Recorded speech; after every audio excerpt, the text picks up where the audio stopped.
نورا فوق كل نور وأنفذ الحق حكمه على من أتم الله عليه النعمة من خواص الأمة أن يضر عند وضعه أمة دانسا لجنابه المسعود ومشاركة لها في هذا السماد الممدود فحضرت بتوفيق الله سيدة مريم وسيدة آسيا ومعهما من الحور العين من قسم الله له من الشرف بالقسمات الوافية صلى الله عليه فهذا الوقت الذي رتب الله على حضوره وجود هذا المولود فانفلق صباح الكمال من النور عن عمود مذعنا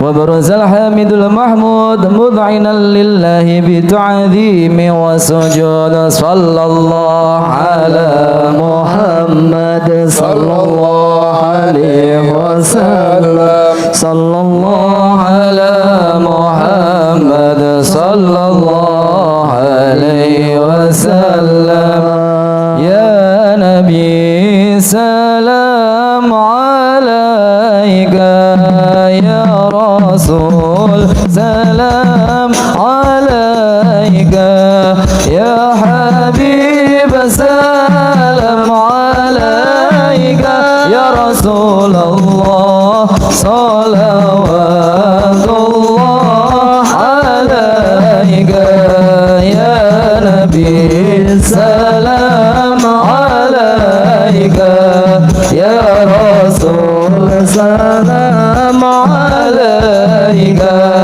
يا حبيب سلام عليك يا رسول الله صلوات الله عليك أشرق الكون ابتهاجا في وجود المصطفى أحمد ولأهل الكون أنس يا رسول الله وسرور قد أجدد يا نبي سلام عليك يا رسول سلام عليك يا حبيب سلام عليك يا رسول الله صلوات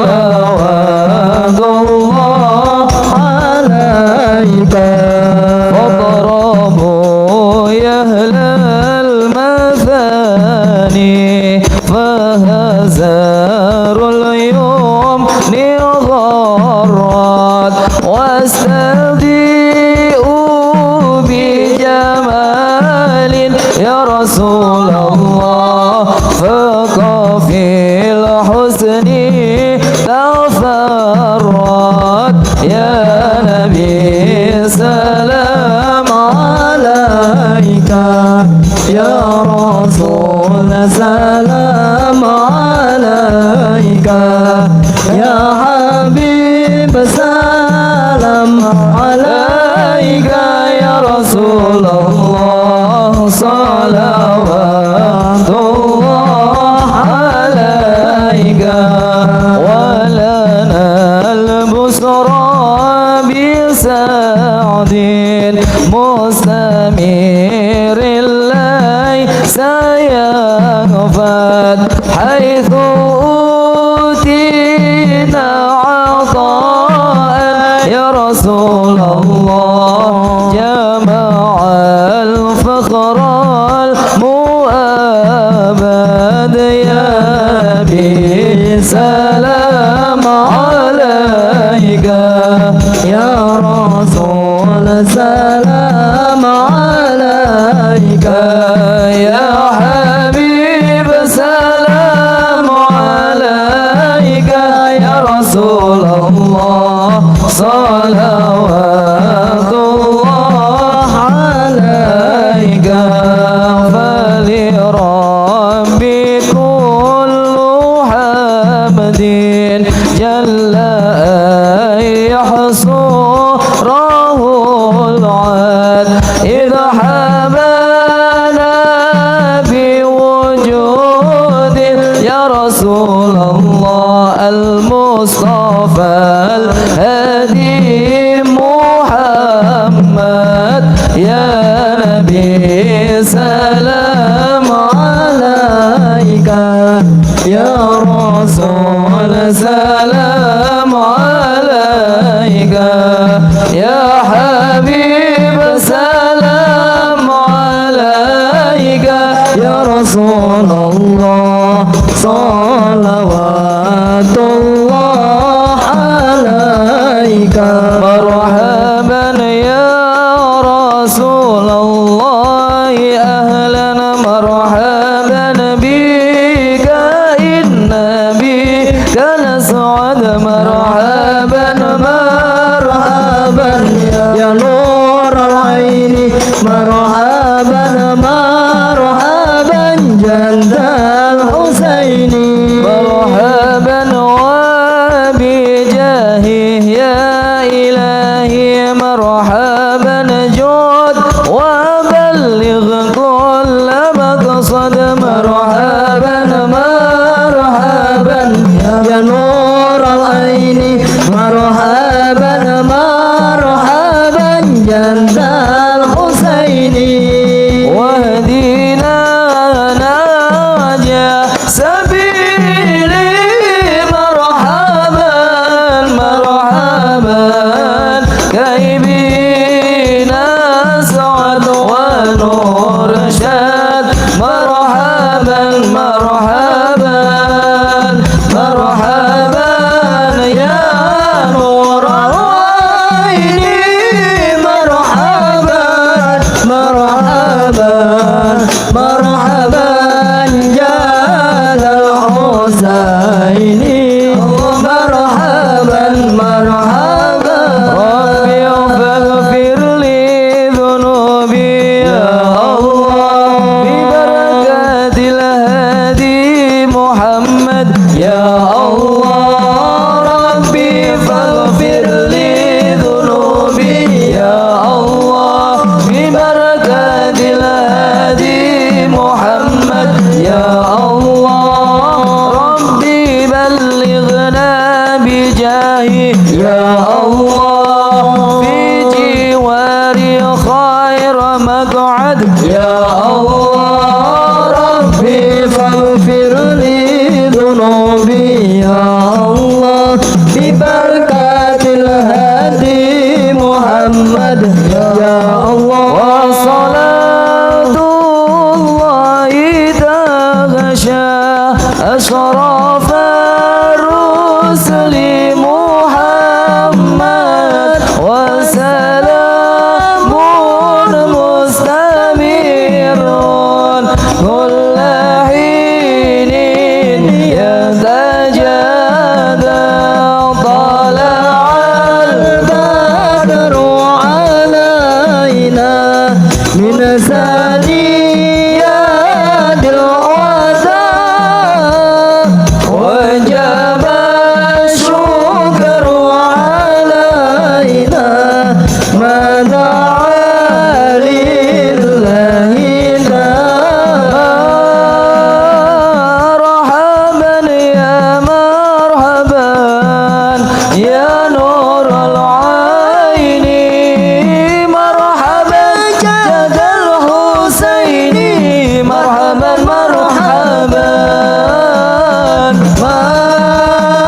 مرحبا يا مرحبا يا نور العين مرحبا جد الحسين مرحبا مرحبا صلى الله على محمد صلى الله عليه وسلم صلى الله على محمد يا ربي صل وسلم يا نبي سلام عليك يا رسول سلام عليك يا حبيب سلام عليك صلوات الله عليك صلوا على النبي محمد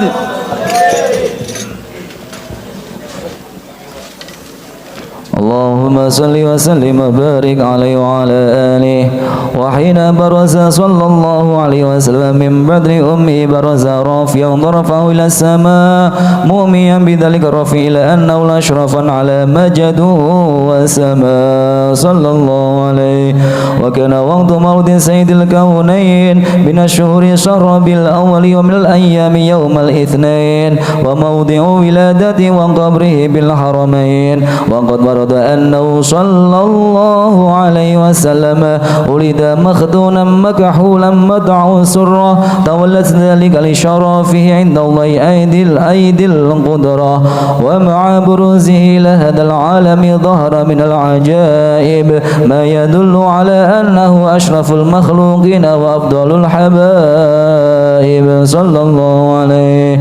فقد ورد عن عبد الرحمن بن عوف عن أم الشفاء رضي الله عنهما قالت لما ولدت آمنة رضي الله عنها رسول الله صلى الله عليه وسلم وقع على يدي فاستهل فسمعت قائلا يقول رحمك الله أو رحمك ربك.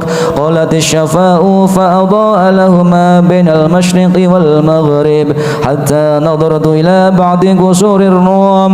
قالت ثم ألبسته وضجعته فلم أنشب أن غشيتني ظلمة ورعب وقشعريرة عن يميني فسمعت قائلا يقول أين ذهبت به؟ قال إلى المغرب وأسفر ذلك عني. ثم عودني الرعب والظلمة والقشعريرة عن يساري فسمعت قائلا يقول أين ذهبت به؟ قال إلى المشرق. قالت فلم يزل حديث مني على بل حتى بعثه الله فكنت من أول الناس إسلاما. وكم ترجمت السنة من عظم المعجزات وباهر الآيات البينات بما يقضي بعظم شرافه عند المولى وأن عين عنايته في كل حين ترعى وأنه الهادي إلى الصراط المستقيم.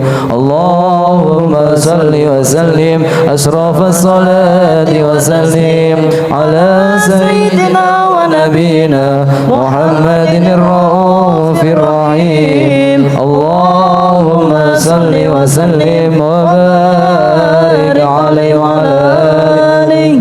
اللهم صل وسلم وبارك عليه وعلى آله.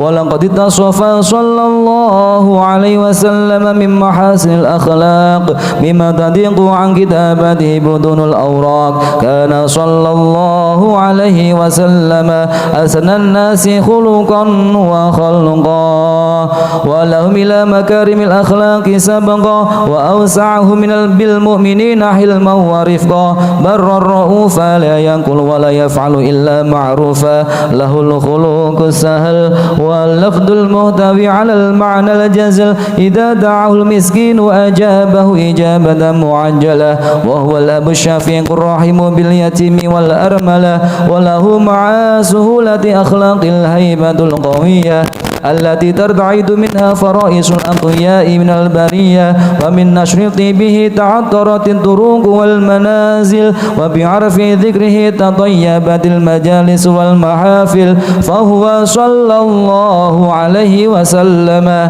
جامع صفات الكمال صلى الله عليه والمفرد في خلقه وخلقه بأشرف خصوصية. فما من خلق في البرية محمود إلا وهو مطلقا عن زين الوجود. أجملت في وصف الحبيب وشأنه وله العلا في مجده ومكانه أوصاف بعز قد تعالى مجدها أخذت على نجم السها بعنانه. وقد انبسط القلم في تدوين ما أفاده العلم من وقائع مولد النبي الكريم وحكاية مكر الله به هذا العبد المقرب من التكريم والتعظيم والخلق العظيم.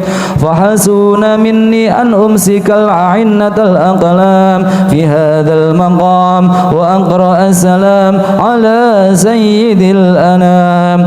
السلام عليك أيها النبي ورحمة الله وبركاته. السلام عليك أيها النبي ورحمة الله وبركاته.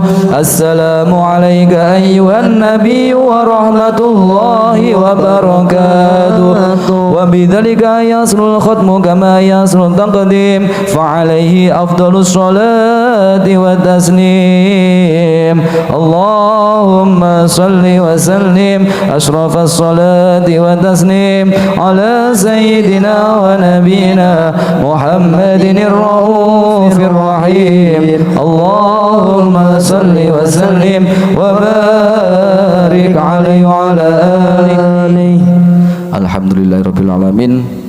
Salajengipun sabibaripun pausan Maulid Isbedurur inggih menika kajian rutin ingkang badhe dipun udharaken kalih panjenenganipun Habib Hasan bin Ali As-Saifkaf dumateng panjenenganipun wekdal sangsana kawula summa anggaaken shallu ala Nabi Muhammad.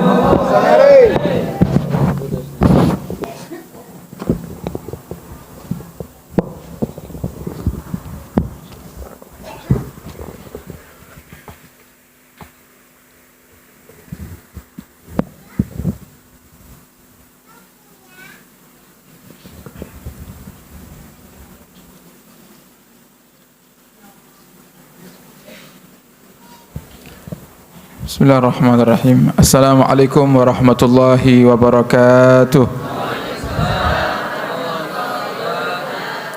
Alhamdulillah wassalatu wassalamu ala sayyidina Rasulillah sayyidina Muhammad ibn Abdullah wa ala alihi wa sahbihi wa man wala. Subhanaka la ilma lana illa ma 'allamtana innaka antal alimul hakim. Rabbi shrah li sadri wa yassir li amri wahlul 'uqdatam min lisani yafqahu qawli bijahin nabi wa sahbi wal ali. Dusurukum yahlal darak, dusurukum yahlal naubah, dusurukum yahlal halli wal agad. Amma ba'd. Qala musannif rahimahullah wa nafa'ana bihi wa bi ulumihi fid dharain amin. Qala Allah ta'ala ya ayyuhalladzina amanu ijtanibu katsiran minadh-dhanni inna ba'dadh-dhanni ismun ولا تجسسوا ولا يغتب بعضكم بعضا أيحب أحدكم أن يأكل لحم أخيه ميتا فكرهتموه واتقوا الله إن الله تواب رحيم. Yang kami hormati para pecinta dan perindu Nabi Agung Muhammad sallallahu alaihi wa alihi wasallam, wa nakhusu bidzikir Sahibul Bait Bapak Haji Udin sekeluarga yang semoga diberikan umur yang panjang dalam ketaatan serta sehat walafiat, disembuhkan segala penyakitnya zahiran wa batinan, dikabulkan segala hajat-hajatnya dunia dan akhirat, amin ya rabbal alamin. Dan sedaya para jamaah yang hadir, yang juga kami berharap semoga semua yang hadir di malam hari ini diberikan oleh Allah umur yang panjang dalam ketaatan serta sehat walafiat, dan Allah kabulkan hajat kaula panjenengan dunia dan akhirat, amin ya rabbal alamin. Sedikit kita baca satu ayat Bapak Ibu dalam surat Al-Hujurat. Allah Subhanahu wa taala mengatakan ya ayyuhalladzina amanu ijtanibu katsiran minadh-dhanni inna ba'dadh-dhanni ismun. Wahai orang-orang yang beriman, jauhilah daripada berprasangka yang berlebihan. Yang dalam hal ini para ulama ahli tafsir menjelaskan bahwasannya jauhilah su'udzon, berprasangka buruk.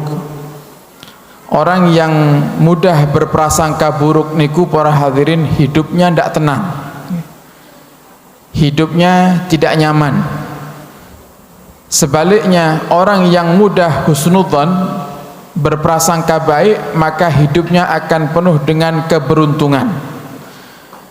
Dalam hadis qudsi Allah Subhanahu wa taala mengatakan ana inda dhanni abdi bi, aku menurut prasangka hambaku. Kalau hambaku berprasangka baik, aku akan berikan kebaikan. Tapi kalau hambaku berprasangka buruk, maka aku akan berikan keburukan. Nah, sehingga dari ayat ini dan hadis qudsi ini para hadirin sakit kalau panjenengan ambil pelajaran. Biasakan menata hati untuk supaya menjauhi daripada prasangka buruk. Kalau kita ketemu sama orang, berpapasan sama orang lain yang kebetulan kita kenal dengan dia, tapi ternyata kok dia tidak nyapa kita, maka coba biasakan untuk menghadirkan prasangka baik. Biasanya awake dhewe niku lek kepanggih tiyang kok mboten nyapa niku wis suudane macam-macam, kene mboten? Sombong saiki mentang-mentang keh duwite kan ngoten. Padahal nggih mboten sombong. Kenapa? Dia ndak nyapa kita, ternyata mboten damel kacamata. Lah. Mboten ketinggal, nggih. Atau mungkin ndak sadar. Nah, ini para hadirin, setan tuh paling remen, paling seneng lek nyawang kalau panjenengan iki suudzon. Kenapa lek suudzon niku bisa menjalar kemana-mana? Bapak atau ibu ketemu sama orang tetangga di pasar, kok ternyata tetangga mboten nyopo, pulang ke rumah bawa oleh-oleh kita, gitu kan? Oleh-olehnya napa? Ngrasani, Pak, wau teng pasar kula kepanggih tetanggi lho, kok mboten nyopo nggih Pak nggih, kurang ajar, nggih. Malah dadi ngrasani gara-gara suudzon. Ini sesama manusia para hadirin. Terutama kepada Allah Subhanahu wa taala, haram hukumnya kita suudzon kepada Allah. Nah, biasanya apa? Kita ini kalau dapat nikmat, wah kita anggap Allah itu baik. Tapi kalau kita diuji sama Allah seakan-akan Allah tidak adil. Gitu kan? Itu suudzon sama Allah Subhanahu wa taala. Ingat Bapak Ibu, kaulah panjenengan iki hidup di dunia. Kita saat ini berada di mana? Di dunia. Dunia niki sana surga, sehingga ada saatnya kalau panjenengan gembira, ada saatnya kalau panjenengan susah. Sehingga dunia ini seperti roda berputar, kadang kita di atas, kadang kita di bawah, kadang kita senang, kadang kita susah, kadang kita sehat, kadang kita sakit, kadang kita bisa rekreasi, kadang justru malah kita ini sumpek hanya diam di rumah. Begitulah dunia ini para hadirin. Satu-satunya tempat yang tenang hanya surganya Allah Subhanahu wa taala. Selain surga tidak ada tempat yang bisa membawa kita kepada ketenangan yang abadi, tidak ada. Termasuk dunia niki. Dunia ini bukan tempat kita untuk bahagia abadi, bukan tempat kita untuk tenang selamanya. Ada orang yang diuji dengan pasangannya, yang suaminya soleh, istrinya bejat, gitu kan? Nah, enak nih, wakeh, gitu kan? Akeh kan?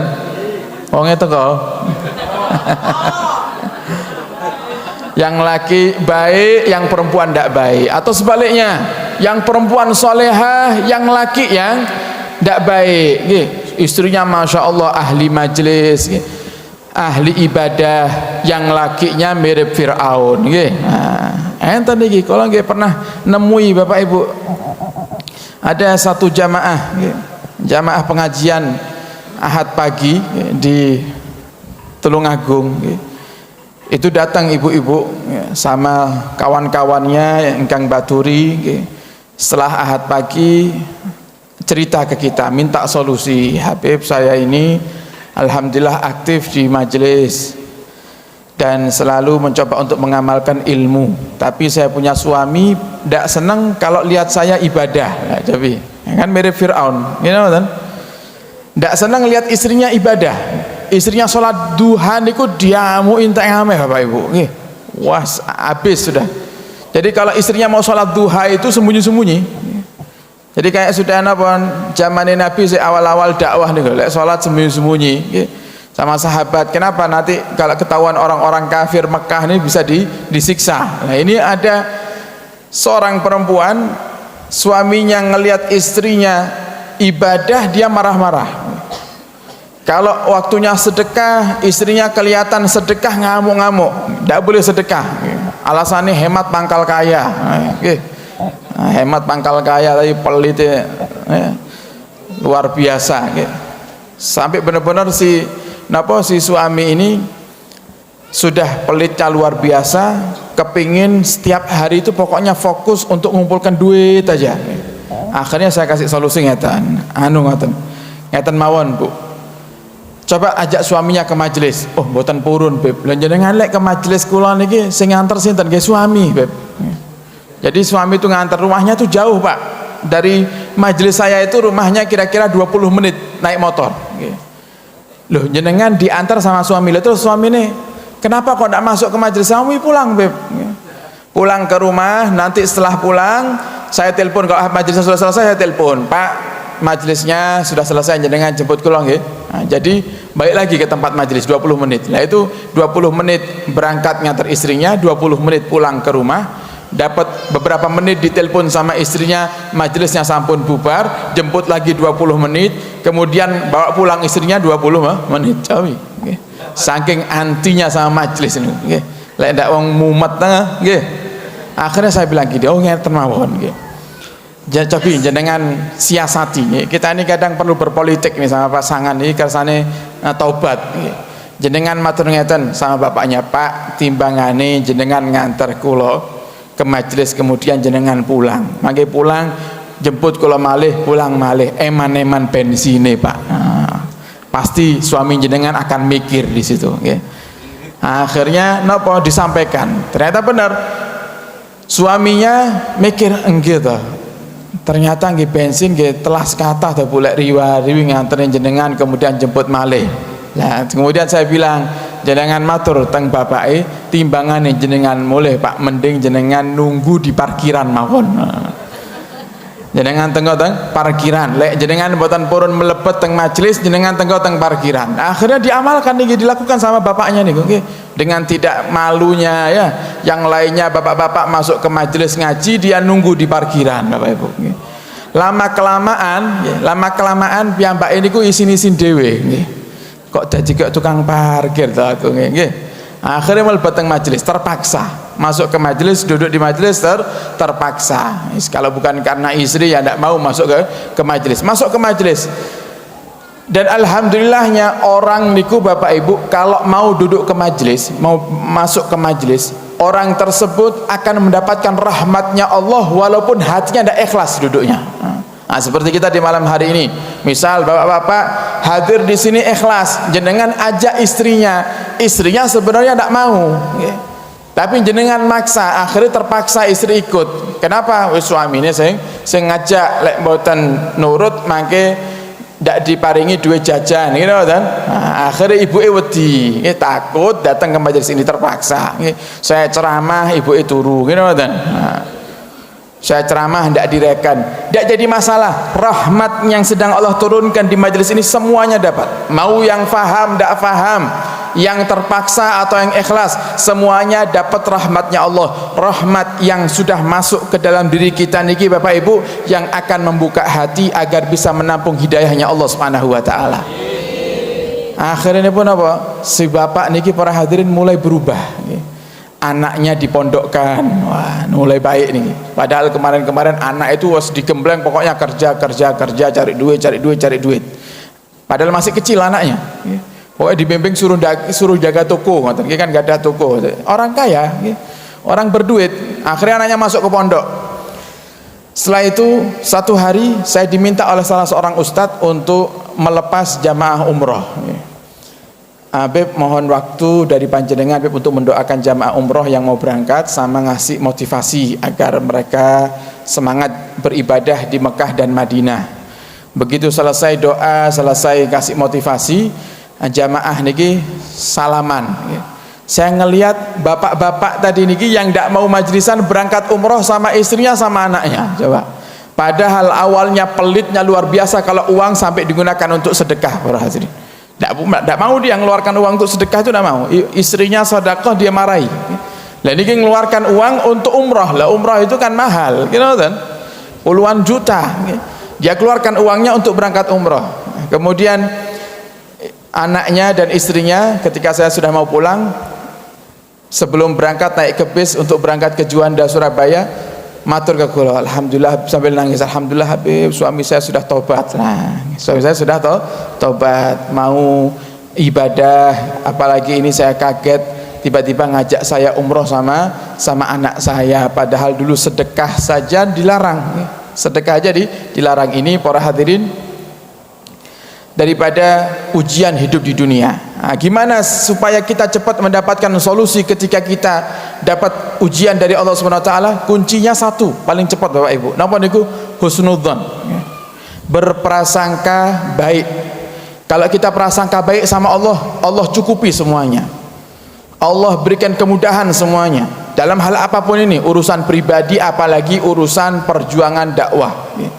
Seperti kemarin mungkin ada dari tetangga-tetangga sini yang mungkin hadir di acara Haul Abuya Hasan dan Milad Asyifa yang kemarin malam Jumat tanggal 16. Itu acara menghabiskan dana 100 juta lebih, ada 140 apa 50 ngoten nggih. Nah, itu uangnya tidak ada Bapak Ibu. Uangnya tidak ada. Bahkan ketika awal-awal kita menghitung semua total kebutuhan acara itu, ada beberapa orang itu yang mencoba untuk apa istilahnya ngirit-ngirit. Jangan pakai cara ini mahal, pakai cara yang lainnya aja. Tapi saya tetap berusaha untuk memberikan yang terbaik karena saya yakin yang kita hauli adalah kekasihnya Allah.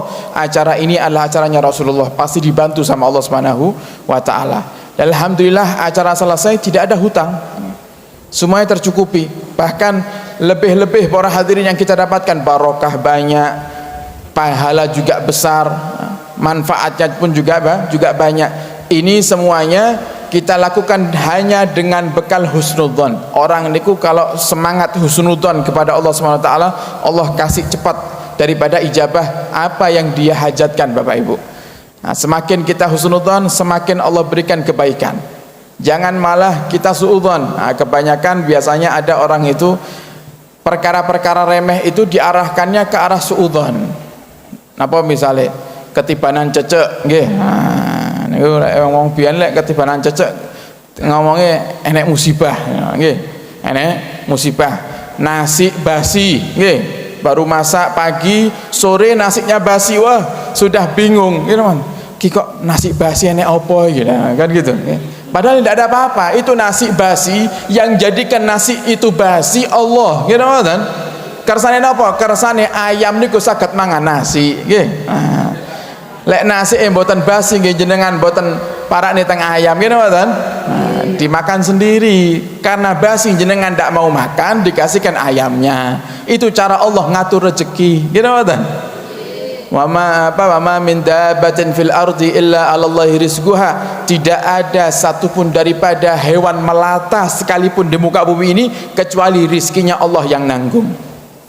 Rizkinya Allah yang nanggung, termasuk nggih ayam panjenengan nggih. Hewan peliharaan panjenengan yang nanggung rizkinya Allah. Kita hanya wasilah lah, karena mungkin kita tidak memberikan makan nasi kepada ayam. Allah kepingin nasi, ayam itu makan nasi. Gimana caranya Allah jadikan nasi kita basi? Caranya ngoten para hadirin. Makanya kadang kita masak pindang misalnya nggih, ada rezeki beli pindang agak banyak biar anak-anak bisa makan ikan, bukan hanya 1 tapi 2, 3 nggih.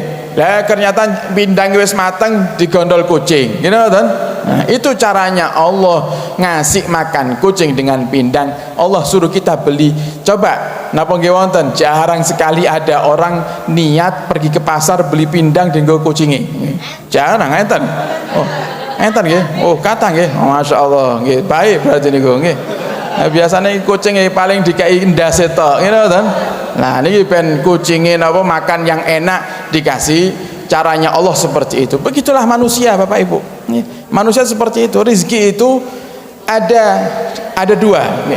Rezeki itu ada dua. Ada rezeki yang perlu kita jemput, ada rezeki tidak perlu kita jemput. Nah, sama binatang pun juga seperti itu. Nah, tugas kita hanya husnudzon. Semakin kita husnudzon, semakin kita tawakal, semakin Allah permudah urusan kita Bapak Ibu. Semakin kita husnudzon, semakin kita tawakal, semakin Allah permudah urusan kita. Nah, ini dalam hal apapun. Nah, termasuk dalam hal-hal yang remeh jangan diarahkan kepada suudzon. Jadi kalau misal nasi basi, sudah jangan mikir yang aneh-aneh. Ini kok nasi basi, ini jangan-jangan anak saya yang kuliah di Malang ini kenapa-napa, jangan-jangan anak saya yang di pondok pesantren ini sakit. Tidak usah mikir ngoten. Kalau ada sesuatu yang mungkin itu terjadi kepada kita dalam keadaan yang tidak bisa kita sangka, atau mungkin keadaan ini jarang-jarang terjadi, sudah kita artikan napa niku yang baik-baik aja. Nanti nama malih biasane nasi basi nggih, kemudian di jalan pulang dari kerja dicegat ulo nggih. Dicegat ulo. Wis biasa ngoten niku nggih. Ular itu nggih niate nyebrang nggih. Kepanggih jenengan pikirannya negatif nggih ngoten. Dipikir dicegat ulo iki sing badhe nyantet kula sinten iki. Padahal ulo ini mboten enten salahane namung nyebrang gitu kan, tapi pikirannya sudah mana. Nanti ada hal-hal lain yang terjadi. Oh ini apa kok hujan tapi panas sih, katanya nek musibah. Nah, itu caranya Allah. Kok panas terus Allah apa sudah ndak mau memberikan hujan kepada kita? Bukan, para hadirin. Allah itu adil. Dan Allah itu kalau ngatur rezeki benar-benar luar biasa. Diatur dengan baiknya sama Allah Subhanahu wa taala, sampai-sampai dalam urusan mengatur hujan pun Allah itu tahu mana hujan yang baik untuk siapa dan di mana tempat yang baik. Makanya coba kemarin saya itu hari Sabtu ziarah ke makam Aulia Tambak, tahu nggih? Nah, ngadi ya. Ziarah masuk ke dalam makam, mendung, tengah-tengah baca tahlil hujan deras, hujan angin, para hadirin. Hujan angin. Sampai akhirnya saya tidak bisa pulang. Akhirnya ziarah lama sekali, berjam-jam saya duduk di tempat ziarah itu. Begitu pulang, itu hujan deras di Ngadi, kemudian di Njeli hujan deras, di Karangrejo di rumah saya kering. Padahal sama-sama napa niku Njeli Karangrejo itu satu kecamatan. Jejer di Karangrejo, Parengotan paling sebelah utaranya Jeli. Itu dua desa saling berjajar tapi hujannya berbeda. Kenapa? Ya itulah adilnya Allah Subhanahu wa taala. Kenapa? Karena Allah tahu mungkin yang di Jeli butuh hujan, yang di Karangrejo tidak terlalu butuh hujan. Nanti dibalik sama Allah, yang di Karangrejo hujan, yang di Jeli tidak hujan. Ini cara Allah mengatur daripada kehidupan manusia. Nah, kemudian wala tajassasu. Kata Allah dalam Al-Quran, jangan kamu menjadi orang yang suka mencari-cari aibnya orang lain, memata-matai orang, kepingin tahu urusan orang. Orang yang seperti ini, para hadirin, dibenci oleh Allah Subhanahu wa taala. Bahkan ada disebutkan dalam kitab An-Nafahat Ar-Ramadaniyah karya Al-Imam Al-Habib Muhammad Al-Haddar. Kitab ini sebenarnya menjelaskan tentang keistimewaan bulan Ramadan. Tapi di situ ada satu ilmu, para hadirin, yang bisa kita ambil pelajaran. Disebutkan oleh para ulama itu ada 3 telinga. Ada 3 telinga yang nanti di hari kiamat akan disiram oleh Allah menggunakan timah yang dipanaskan di api neraka. Nah, timah niku dibakar sampai mencair, panas, dimasukkan ke telinga sama Allah SWT. Ke telinganya 3 golongan ini. Sinten niku? Yang pertama adalah orang yang dengar azan tapi tidak jawab. Sinten iki? Biasanya awake dhewe lek sekadung HP nan lali lek adzan, gitu kan? Serai eling apa-apa, gitu kan? Nah, kalau dengar adzan jawab, Bapak Ibu. Jawab pripun? Ya diikuti aja. Allahu Akbar, Allahu Akbar, kita jawab Allahu Akbar, Allahu Akbar. Nanti kalau sampai hayya 'alas shalah kita jawab la haula wala quwata illa billahil aliyyil azim. Kemudian di akhir kita tutup dengan doa. Kata para ulama, orang yang dengar adzan, dia dengar adzan tapi dia tidak jawab adzannya, maka telinganya akan disiram dengan timah yang panas. Nah, nanti di hari kiamat, hati-hati. Kelihatannya perkara remeh, namun jawab adzan, tapi ternyata Allah benci dengan orang yang dengar adzan tapi tidak mau menjawabnya. Yang kedua, kata para ulama, telinga orang yang akan disiram dengan timah yang panas adalah orang yang ketika hidup di dunia kepengin tahu urusan orang lain. Nah, lek bahasa keren ini ku kepo, nggih. Kepengin tahu urusan orang. Krungu suara piring pecah, tiar, nggih, langsung ngintip omahe tetanggi, nggih, diintip. Ketokane tukaran seru nih, ya, nggih. Nah, kadang nggih ngoten niku, orang sekarang ini titik-titik diviralkan, nggih, di video, nggih. Tanggene tukaran suami istri, nggih. Bukan dilerai malah di video, nggih. Nggih, macan karo kucing. Nggih. Padahal ya harusnya kita kasih apa? Kita tenangkan, kita berhentikan daripada pertengkarannya. Itu yang harus kita lakukan. Tapi ini enggak, cuman kepengin tahu aja. Nanti napa niku wonten rame-rame, kepengin tahu. Kadang ada orang itu Bapak Ibu penyakitnya orang sekarang gitu, baru beberapa hari yang lalu ini ada seorang kiai, suami istri, kiai kalih punya ini, niki biasa hadir di majelis kita. Niku para hadirin kecelakaan, kiai ini motoran, di Tulungagung, motoran, kemudian ada orang masang kabel wifi nih loh. Ada orang masang kabel wifi, ternyata kabel wifi-nya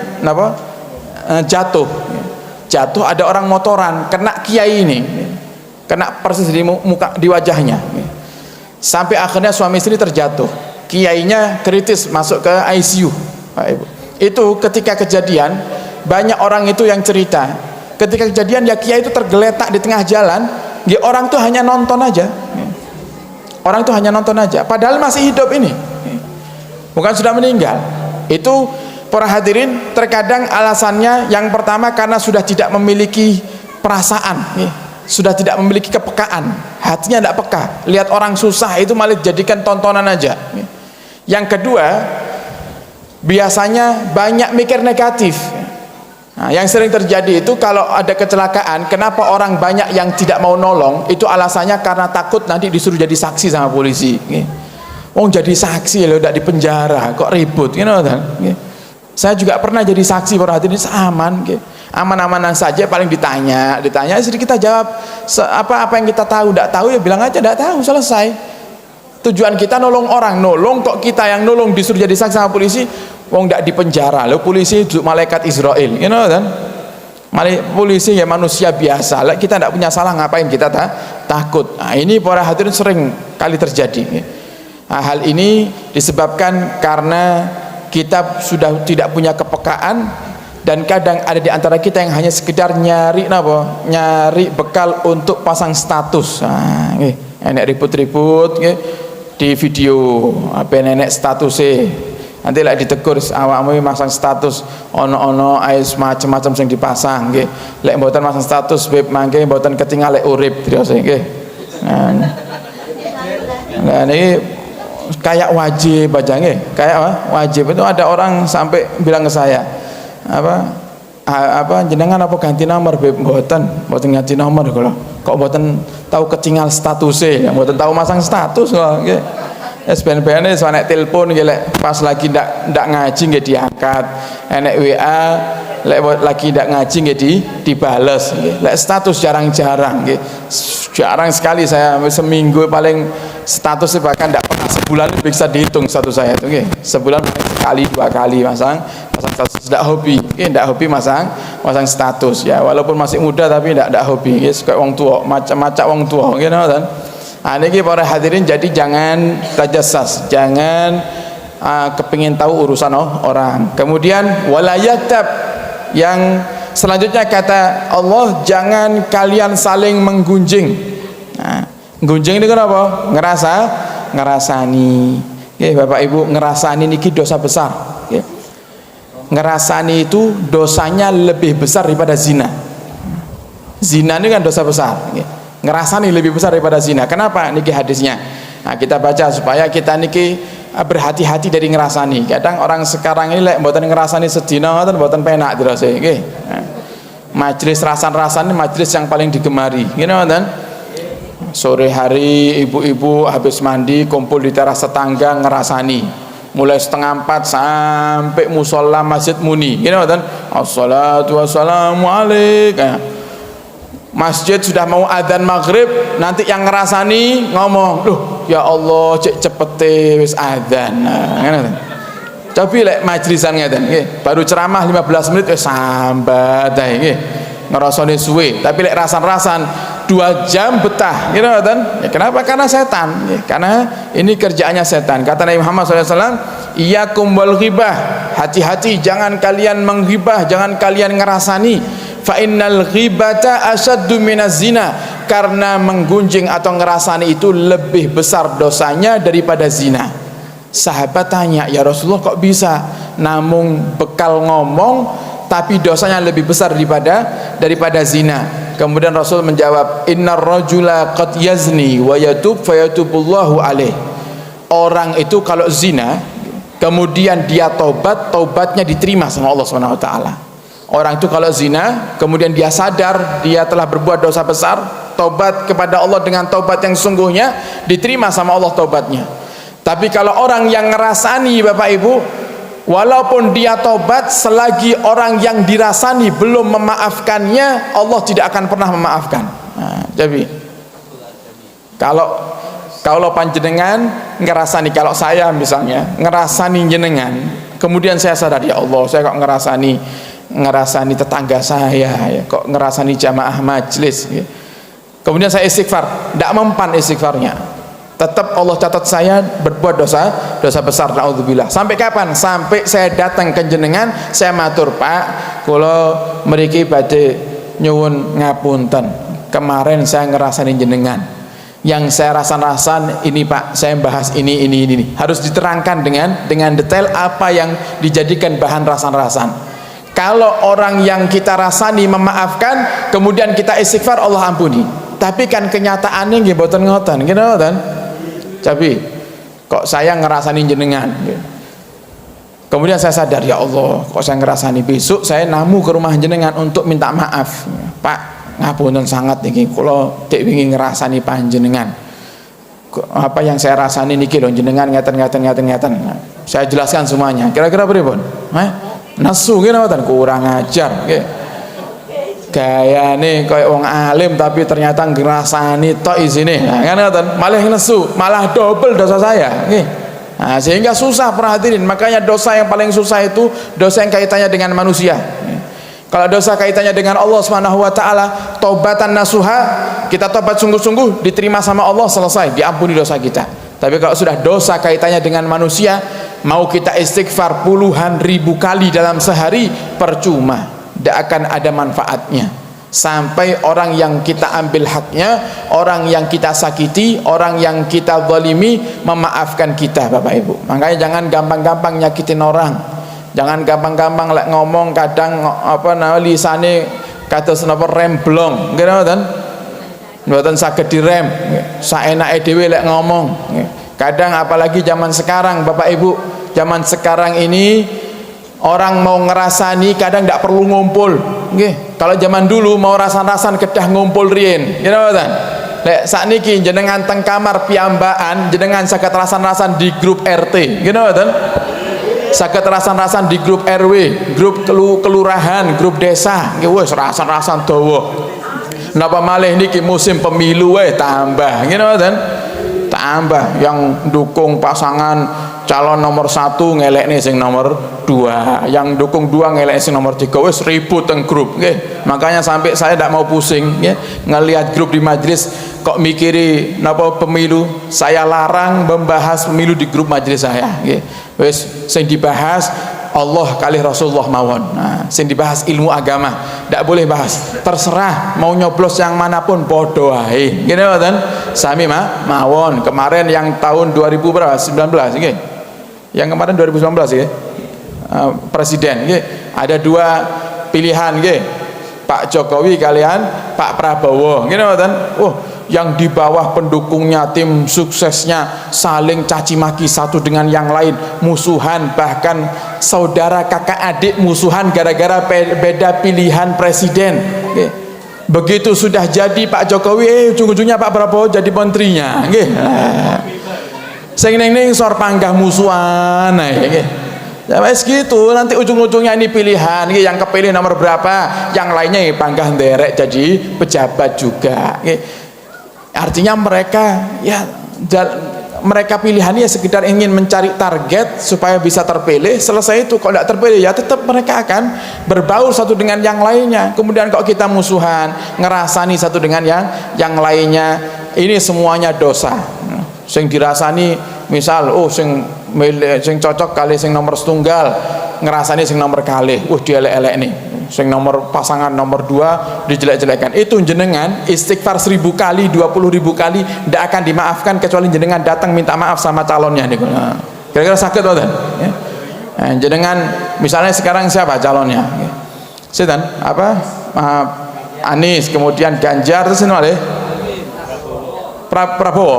Nah, Prabowo. Oh, jenengan ngerasani, misalnya ngerasani Pak Anies. Nggih. Jenengan dukung Prabowo napa Ganjar? Jenengan istighfar, ndak mempan, jenengan kedah sowan datang Pak Anies. Cawi sakit mboten kira-kira? Nggih. Mboten sakit. Ngene mboten? Ya sampai di akhirat jenengan pertanggungjawaban kan. Hati-hati para hadirin. Ngerasani itu dosa besar. Apa itu ngerasani? Ya. Nabi Muhammad Daud dalam hadisnya, atadruna mal ghibah? Tahukah kalian apa itu ghibah, apa itu ngerasani? Kemudian sahabat berkata, wallahu wa rasuluhu a'lam. Allah dan Rasulnya lah yang maha mengetahui. Kemudian Nabi Muhammad matur, ngerasani niku dzikruka akhaka bima yakrah. Menceritakan tentang saudaramu di saat saudaramu tidak ada di hadapanmu dengan sesuatu yang dia kalau dengar dia tidak suka. Lek piyambake mireng niku piyambake mboten seneng, diceritakan tidak seneng. Itu namanya ngerasani. Sahabat akhirnya tanya lah, niki juga jawaban. Biasanya lek enek wong ngerasani kok ditegur ngoten nggih. Bu, mboten apa ndak boleh ngerasani, mboten pareng ngerasani, Pak, mboten pareng ngerasani. Kula mboten ngerasani, nyata niki. Nah, biasa jawabane ngoten, nggih. Niki nyata nih mboten ngerasani. Kata Nabi Muhammad, kalau yang kau ceritakan itu benar, itu namanya rasan-rasan. Lek sing mbok critakne niku kok ndak benar, itu namanya fitnah. Gitu mboten? Nah, jadi memang rasan-rasan itu benar para hadirin, nggih. Misal kita ngerasani tetangga, oh tetangga kula niku pelit ora umum, Beb. Nah, wis benar-benar luar biasa pelitnya. Lah ini kan ngerasani. Saya tegur jenengan, Bu, tidak boleh ngerasani gitu. Mboten ngerasani iki kenyataan iki. Kenyataan. Walaupun ternyata kenyataan ya itu ngerasani Bapak Ibu. Sing dianggap ngerasani niku yang benar-benar terjadi. Yang tidak terjadi itu namanya fitnah. Kok jenengan bilang tetangga pelit padahal lomannya luar biasa, niku namanya fitnah. Sehingga hati-hati Bapak Ibu, jangan ngerasani ya. Orang yang suka ngerasani, mereka sudah disiapkan nerakanya khusus oleh Allah Subhanahu wa taala. Jadi coba dijaga lisan. Kata Nabi Muhammad, man yatman lima baina lihyaihi wa ma baina fakhidih atman lahul jannah. Siapa orang yang bisa menjamin untukku dengan menjaga dua hal ini, apa itu? Yang pertama lisannya, dan yang kedua kemaluannya, maka aku jamin dia masuk surga, kata Nabi. Siapa orang yang bisa menjamin untuk menjaga keduanya ini, lisan dan kemaluannya, aku jamin dia masuk surga. Hal ini para hadirin Nabi katakan karena memang saking sulitnya menjaga lisan, sampai Nabi sendiri yang dawuh ketika Isra dan Mi'raj, aku diperlihatkan penghuni neraka oleh Allah Subhanahu wa taala, dan ternyata paling banyaknya umatku yang menghuni neraka disebabkan karena lisannya. Paling banyaknya umatku yang menghuni neraka disebabkan karena lisannya. Dan kemudian Nabi dawuh malih, dan paling banyak yang menghuni neraka adalah kaum wanita. Ya Pak, oke, sama. Saya kan ngomong gini langsung ibu-ibu kan ribut. Kan ngoten nggih. Sama. Dulu perempuan-perempuan di zamannya Nabi nggih sami ribut kados jenengan ngeten nggih. Tanglet, ya Rasulullah, Kenapa kita kaum wanita yang menghuni neraka? Apa alasannya? Ya karena lisannya, kata Nabi Muhammad. Karena lisannya. Makanya yang paling banter lek rasan-rasan kan biasane wong wedok nggih. Makanya lek enek bapak-bapak kok lek rasan-rasan paling remen berarti cangkem wedok gitu kan. Perlu diperiksakan ya, ojo-ojo keliru nih nggih.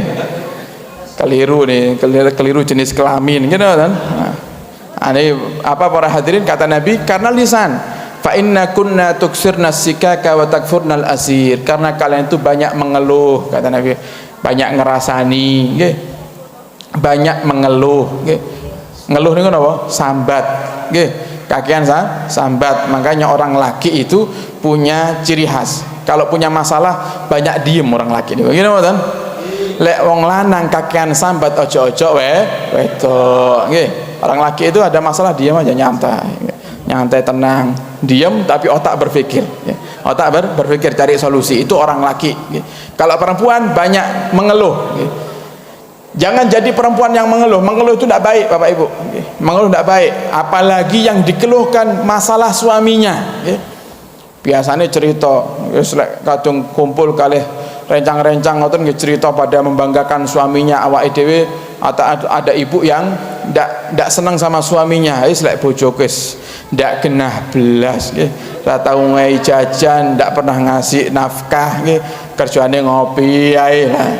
Ini perempuan semacam ini sudah disediakan juga nerakanya oleh Allah Subhanahu wa taala. Nah, ndak boleh Bapak Ibu, disyukuri aja nggih. Disyukuri. Yang ibu-ibu punya suami kok ndak benar, disyukuri nggih. Bapak-bapak punya istri yang tidak benar juga disyukuri. Kenapa hidupnya gini, ini hidup Bapak Ibu nggih. Siapapun itu nggih, siapapun itu, mau dia ustadz bukan ustadz, pasti ada ujiannya. Ada kiai diuji sama santrinya nggih. Ada suami diuji sama istrinya, ada istri diuji sama suaminya nggih. Ada menantu diuji sama mertuanya, ada anak diuji sama orang tuanya, atau orang tua diuji sama anaknya. Pasti itu akan terjadi Bapak Ibu, pasti itu akan terjadi. Tugas kita hanya sami'na wa ata'na, taat dengan perintah Allah. Yang punya suami tidak baik, sabar. Kata Nabi, siapa perempuan yang suaminya tidak baik tapi dia sabar, maka Allah akan berikan kepadanya pahala seperti pahala istrinya Fir'aun. Nah, istrinya Fir'aun itu Bapak Ibu solehah, istrinya Fir'aun itu solehah, tapi suaminya dolimnya luar biasa. Jadi ibu-ibu lek nggak ada suami kok ndak peduli belas nggih, kerjane neng warung kopi ae ora tau mulih ngoten, wis anggapan bojomu Fir'aun nggih. Nah, sabar ya Allah, semoga kita kados Sayyidah Asiyah nggih saged mlebet swarga nggih. Yang laki-laki pun juga seperti itu. Kalau punya istri kok sambat ae nggih, ngomel terus, sabar. Terus Kanjeng Nabi Muhammad, man sabara ala adza zaujatihi, siapa orang yang sabar dengan keburukan sifat istrinya, maka Allah akan berikan kepadanya pahala seperti pahalanya Nabi Allah Ayyub alaihi salam. Nabi yang paling besar ujiannya, Nabi yang paling banyak diuji dan paling besar pahalanya. Nah, sehingga sabar bapak-bapak nggih, kalau punya istri kok kerjane ngomel, anggapan apa? Nah, kalau kata teman kita itu biasanya hadir di sini, Pak Haji Didit nggih. Lek bojomu ngomel, anggapan radio amoh. Nah. Saya mikir kok isok dianggap radio amoh. Oh, maksudnya ngeten, dibuang eman-eman gitu ngoten. Nggih. Si isok nyala nggih. Disimpan nggih namung berbeki mawon gitu ngoten. Nah, yes, dijadikan barang antik kayak di rumah ngoten nggih. Nah, jadi sabar, sabar. Bahkan kalau jenengan buka kitab napa Tambihul Mukhtarin, tiyang niku lek sabar kalau punya istri ndak baik, dia sabar dados wali Bapak Ibu nggih. Coba jenengan pengen dados wali mboten? Nah, niki saya tutup dengan cerita. Ada cerita Syekh Abdurrahman Bajalhaban nggih. Syekh Abdurrahman Bajalhaban ini seorang yang ahli ibadah, orang soleh, tapi punya istri kerjane ngomel ae. Pokoknya luar biasa dolimnya istrinya Syekh Abdurrahman ini kepada Syekh Abdurrahman ini luar biasa Pak Ibu. Tapi Syekh Abdurrahman tuh kalau istrinya marah namung senyum aja, diomeli senyum aja, sampai istrinya tuh gregetan sendiri, ngelihat suaminya diomeli panggah senyum, istrinya tuh gregetan. Akhirnya apa, satu hari Syekh Abdurrahman tuh mulai penat, semera penat, mulai sumpek, mentok sambudan, pun mentok, wis tidak kuat. Akhirnya apa, Syekh Abdurrahman tuh punya angan-angan, ini saya harus keluar dari rumah ini, refreshing otak. Tapi pripun carane kula refreshing tapi mboten diomeli, refreshing lek diomeli sisan nggih padha wae, ngoten. Akhirnya Syekh Abdurrahman tuh cari alasan, gimana caranya istrinya mengizinkan Syekh Abdurrahman untuk keluar pergi beberapa hari refreshing untuk fokus ibadah kepada Allah, tidak dengarkan omelan istri. Akhirnya apa, Syekh Abdurrahman itu izin sama istrinya, wahai istriku, boleh enggak aku keluar 3 hari, aku pergi 3 hari. Wah, ngomel-ngomel istrinya, ngomel-ngomel, nang dia 3 dina, kayak orang di omah ayo ngomel-ngomel. Akhirnya Syekh Abdurrahman bilang, insya Allah saya keluar mau cari duit. Oh nggih lek ngoten, persilahan jenengan, silakan. Seminggu boten napa-napa pokok mulih nggawa duit akeh. diizinkan pergi. Akhirnya Syekh Abdurrahman Bajal Haban pergi nyari tempat untuk khalwat, berdiam diri, Bapak Ibu, fokus ibadah kepada Allah Subhanahu wa taala. Akhirnya apa? Ketemu satu tempat. Yang tempat itu seperti halnya masjid atau musola yang di dalamnya banyak dihuni oleh orang-orang yang hanya fokus tiap hari ibadah aja sama Allah Subhanahu wa taala.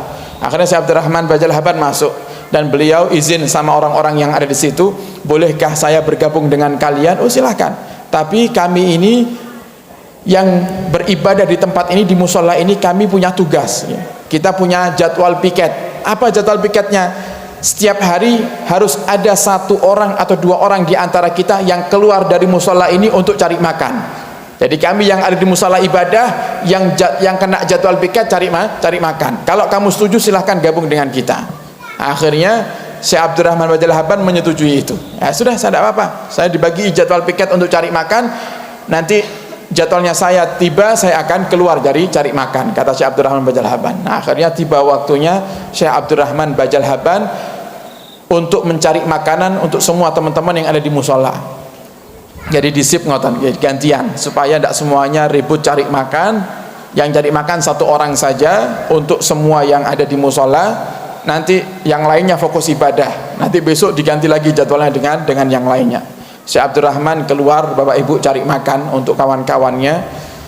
Bingung beliau. Ya Allah, saya mau dapat makanan dari mana? Saya tidak punya duit sama sekali, ya Allah. Tapi saya juga heran, ya Allah, bagaimana bisa mereka, orang-orang yang beribadah di rumahmu itu, ya Allah, mereka tiap hari pasti aja dapat makan, keluar dapat makanan, padahal juga saya lihat mereka pun juga tidak punya duit. Maka ya Allah, saya bertawasul, aku mohon kepadamu ya Allah, dengan bertawasul kepada mereka, para wali-wali yang ditawasuli oleh kawan-kawanku itu, dengan berkahnya para wali-walimu ya Allah, berikan makanan kepadaku. Kata Syekh Abdurrahman Bajal Haban, Allah kabulkan doanya Syekh Abdurrahman. Tiba-tiba ada orang ngasih makanan satu nampan besar, lauknya sempurna, ada dagingnya, nasinya enak, ada macam-macam, dibawa dengan gembira. Syekh Abdurrahman bawa ke musola, kemudian diinformasikan kepada yang ibadah, ayo teman-teman, kita berhenti dulu ibadahnya, kita makan.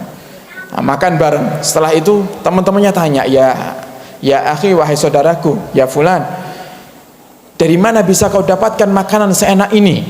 Saya tidak tahu, ada orang ngasih, saya hanya tawasul kepada Allah Subhanahu wa taala. Kemudian mereka tanya lagi, dengan siapa kau tawasul? Kepada siapa engkau bertawasul? Wali siapa yang kau tawasuli sehingga Allah kirimkan makanan seenak ini? Syekh Abdurrahman jawab, kepada orang yang kalian tawasuli, yang aku pun tidak tahu siapa orangnya. Aku hanya bilang kepada Allah, ya Allah, teman-temanku itu yang di musola, mereka bertawasul kepada wali-walimu. Saya tidak tahu ya Allah, wali yang mereka tawasuli siapa. Saya hanya ikut bertawasul kepada wali-wali yang mereka tawasuli. Kemudian mereka, kawan-kawan itu cerita, oh kami ini ya wahai saudaraku, jadi teman-temannya tidak tahu kalau ini Syekh Abdurrahman Bajal Haban. Kami ini wahai saudaraku, setiap hari kalau cari makan, kami ini sering bertawasul kepada Syekh Abdurrahman Bajal Haban. Nah, syekhnya yang lagi di depannya nih, loh kok iso tawasul dengan aku kan gitu. Syekh Abdurrahman penasaran, loh kok bisa kamu bertawasul kepada Syekh Abdurrahman Bajal Haban? Beliau juga tidak ngakui saya Syekh Abdurrahman Bajal Haban itu saya. Kok bisa kamu bertawasul kepada Syekh Abdurrahman Bajal Haban? Iya, Allah Subhanahu wa taala menjadikan Syekh Abdurrahman Bajal Haban ini sebagai walinya sebab sabarnya yang luar biasa dengan kebejatan istrinya. Geleng-geleng loh. Ngoten nggih pun lek ngoten jenengan dahar niki, jenengan telas nih, boten apa kula tak pamit mulih. Kenapa? Beliau pulang ke rumah, kenapa? Wis ra usah ibadah ning omah, do meli istri dadi wali. Nggih. Coba. Nah, niki yang punya istri-istri suka ngomel nggih. Nah, tapi nggih jangan gara-gara ini benjing ibu-ibu ngomel ae ning bojone nggih. Malih napa? Malih kapok ya hadir majelis nggih. Nah, jadi yang perempuan jaga adab dengan suami, yang suami pun juga jaga sikap dengan istri. Ingat Bapak Ibu, kita akan dimintai pertanggungjawaban nanti di hadapan Allah. Kalau kita zalim sama istri, Allah akan akan meminta tanggungjawab nanti kepada kita. Yang suami, yang istri pun juga seperti itu. Yang tidak taat dengan suaminya, maka nanti akan dimintai pertanggungjawaban oleh Allah. Kata Nabi Muhammad dalam hadisnya yang disebutkan oleh Imam Nawawi dalam Riyadhus Shalihin, seandainya Allah izinkan aku untuk memerintahkan umatku sujud kepada manusia, maka yang aku suruh pertama kali sujud kepada manusia adalah seorang istri sujud kepada suaminya. Nah, tapi sujud sama manusia itu tidak boleh. Seandainya, kata Nabi Muhammad, seandainya kok manusia itu boleh sujud kepada manusia, yang aku suruh untuk sujud kepada manusia adalah seorang istri sujud kepada suaminya. Jadi istri yang solehah, jadi suami yang soleh. Kata guru kita yang kemarin ngisi tausiah di milad, beliau katakan ciri perempuan yang solehah itu adalah diantaranya tidak mudah marah, tidak mudah marah sama suami, sabar, itu ciri perempuan solehah. Yang kedua, tidak menuntut, kalau beliau istilahkan 3M, tidak marah, tidak menuntut, dan yang ketiga tidak minta. Nah, ini yang soro nih, yang ketiga ini yang susah, tidak minta, apalagi punya suami tidak peka, gitu kan? Nah, repot. Makanya hal ini beliau sampaikan seperti itu. Kenapa? Karena beliau juga sampaikan ciri-ciri suami yang soleh itu memberikan hadiah kepada istri, tidak nunggu diminta. Nah, kalau ini digabungkan, suaminya Masya Allah mengamalkan ilmu tadi, yang istri juga ngamalkan, gabung nikah jadi satu, wah sudah rumah tangganya sakinah, mawaddah, warahmah. Tapi yang istri ngamalkan ndak minta sama suami ini ndak peka, nah repot, dan kadang wis ndak peka bangga sisan, nah cerita ning kanca-kanca alhamdulillah aku duwe bojo ora tau njaluk apa-apa, bangga, padahal istrinya ndak minta itu ngempet, ngampet sebenarnya kepingin lihat temennya pakai godung baru, dia kepingin lihat temennya kalau Ramadan terawih pakai mukena baru, dia kepingin, ndak minta sama suami, takut ngerepotkan suaminya ndak peka, malih bangga, alhamdulillah Idul Fitri nggih ora tau njaluk klambi anyar, mboten jenengan tukokne ndak njaluk, nah sehingga yang peka insyaallah. Semoga rumah tangga kita jadikan rumah tangga yang sakinah, mawaddah, warahmah, amin ya rabbal alamin. Wallahu a'lam bishawab. Kita tutup dengan doa para hadirin. Nanti habis doa dipersilahkan untuk ngambil hadiah. Ini sebelum kita tutup dengan doa Maulid, minta hadiah Fatihah Syifa, hadiah Fatihah Syifa untuk Haji Udin, untuk Haji Udin yang beliau sedang diberikan nikmat sakit oleh Allah Subhanahu wa taala. Semoga segera diberikan kesembuhan oleh Allah, sembuh yang sempurna, diberikan panjang umur fi taatillah. Ala hadhihi niyyah bi sirril Fatihah. Kemudian minta Fatihah untuk anak-anak beliau yang bernama Muhammad Faris Ardiansah dan Muhammad Fatra Kamaluddin dan Putri Jasmine Humaira An-Nur, yang semoga dijadikan putra-putri yang solehah, dijadikan putra-putri yang ahli Quran, ahli ilmu, ahli ibadah, dan selalu berbakti kepada kedua orang tuanya, membanggakan hati Rasulullah SAW ala hadhihi niyah. Dan juga keluarga kita semuanya, anak-anak kita, jadikan putra-putrinya putra-putri yang soleh-solehah insyaallah. Ala hadhihi niyah bisirril Fatihah.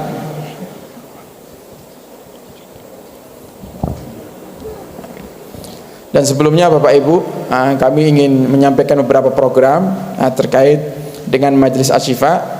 Alhamdulillah kemarin kita mengumumkan, mungkin kalau tidak salah di bulan yang lalu, kalau kita buat program umroh non profit, umroh tanpa mengambil keuntungan.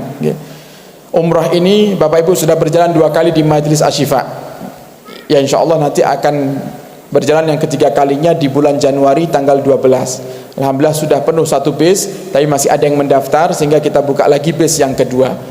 Bagi jamaah yang mungkin masih ingin umrah, masih kepingin ziarah Mekah dan Madinah, saged segera mendaftar. InsyaAllah keberangkatannya nanti tanggal 12 Januari. Umrah ini kami tidak ambil untung, jadi murni dari travel, hanya kami tambah untuk biaya sewa bis dan makan, konsumsi seketika manasik dan di bis.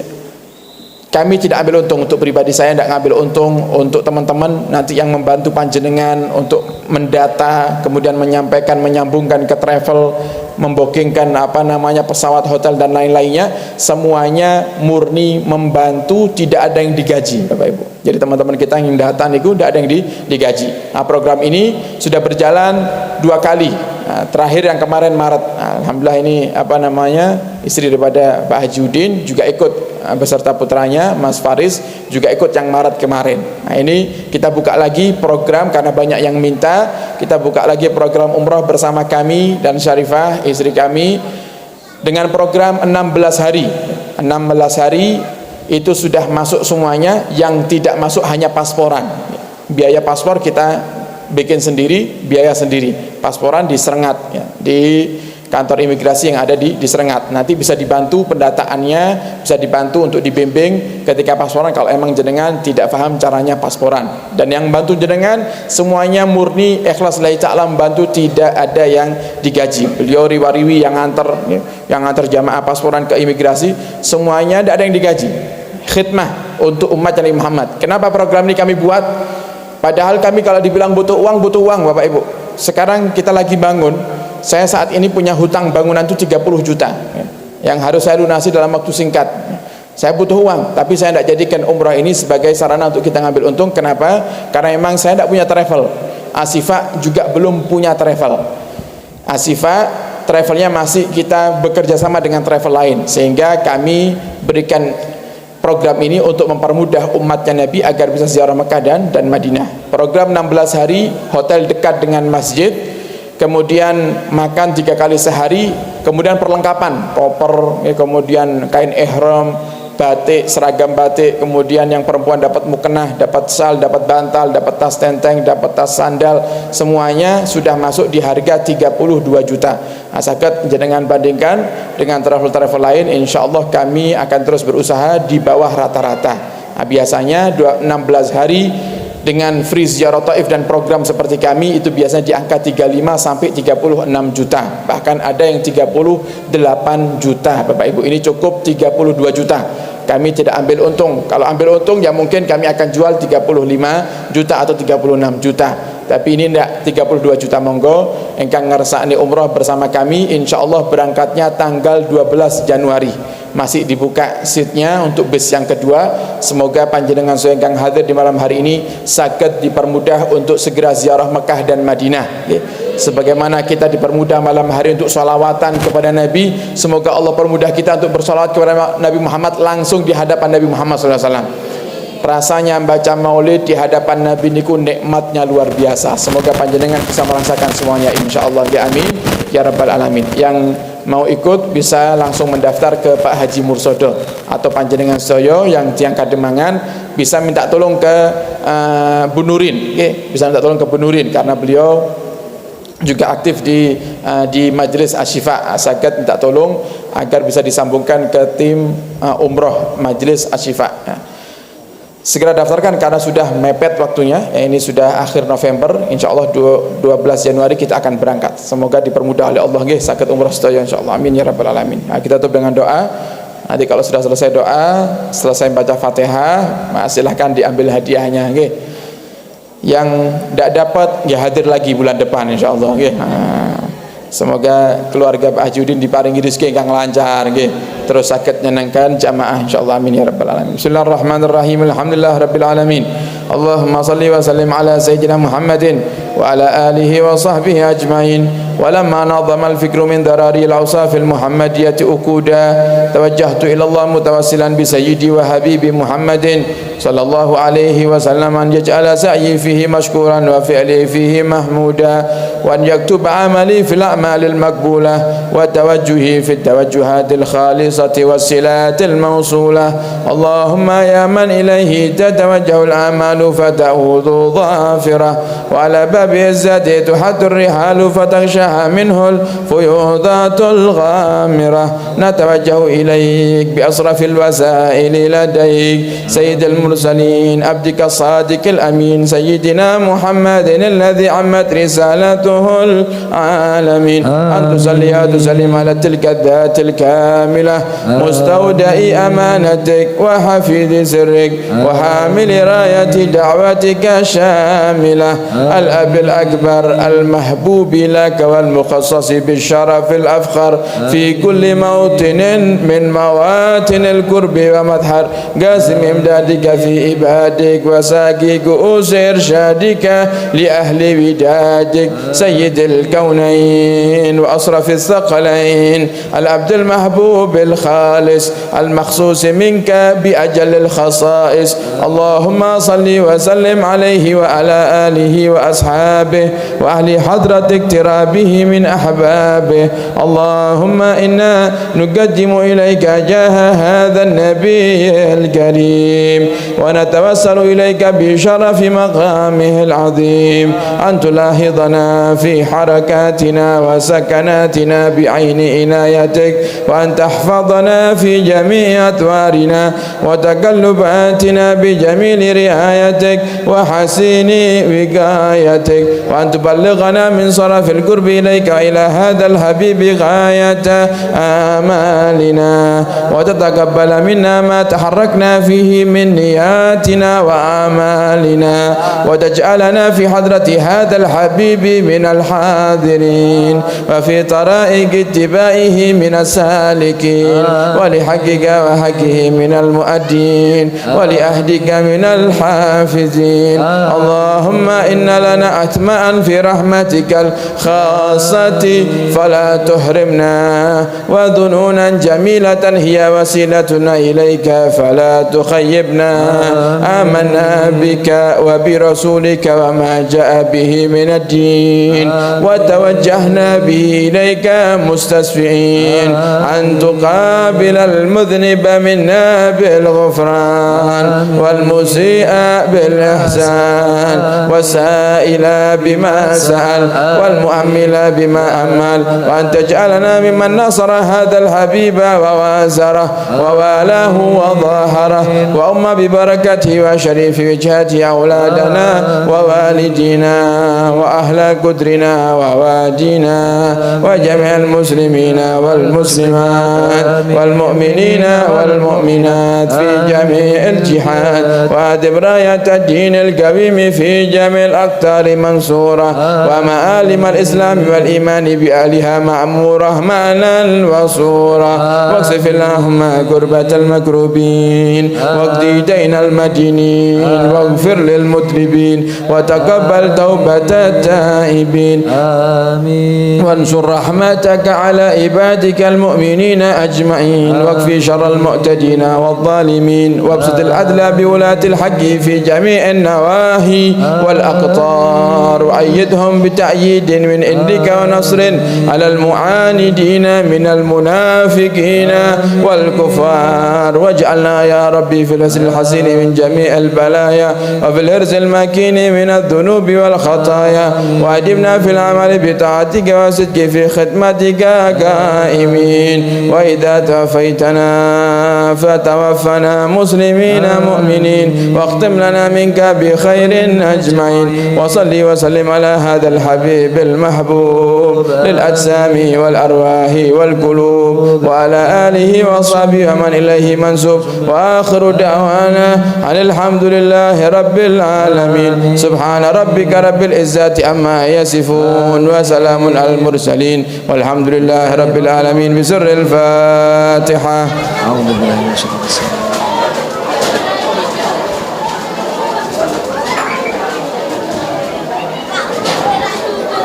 الحمد لله رب العالمين. اللهم صل على سيدنا محمد. اللهم صل عليه.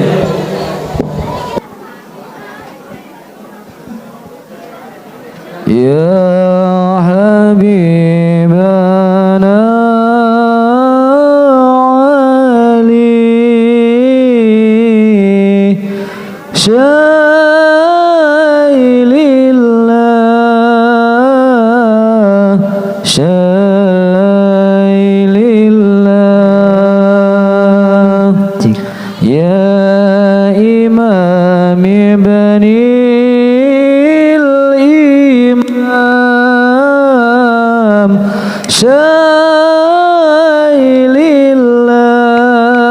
syailillah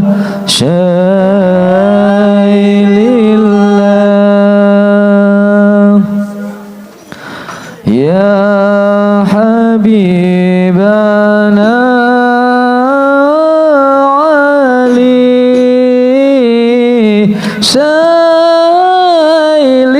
syailillah syailillah